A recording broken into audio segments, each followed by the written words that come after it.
புயல் வந்து கரையை கடக்கக்கூடிய சூழல்ல இங்க வந்து இருக்கிறத பார்க்க முடியுது.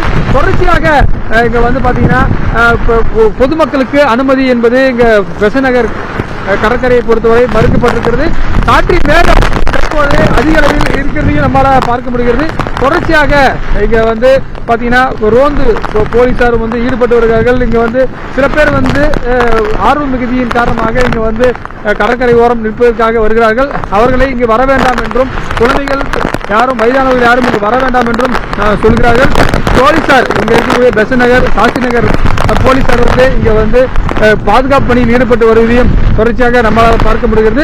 கடைகள் இங்க வந்து பாத்தீங்கன்னா இந்த மூடி வைக்கப்பட்டிருக்கக்கூடிய பிளாஸ்டிக் எல்லாம் எந்த அளவுக்கு ஆடுகின்றன, அதாவது நம்ம இங்க குடையே பிடிக்க முடியாத அளவிற்கு காற்றின் வேகம் என்பது அதிக அளவில் இருப்பதையும் பார்க்க முடியுது. இந்த மெரினாவில் ஆரம்பித்து பெசன் நகர், திருவான்மூர், நீலாங்கரை வரை பார்த்தீங்கன்னா வழக்கமாக தண்ணீர் வரக்கூடிய இடத்தை தாண்டிலும் அதிக அளவிலான தண்ணீர் வந்து உள்பகுதி நிலப்பகுதியை நோக்கி வர்றதையும் நம்மளால் பார்க்க முடிகிறது.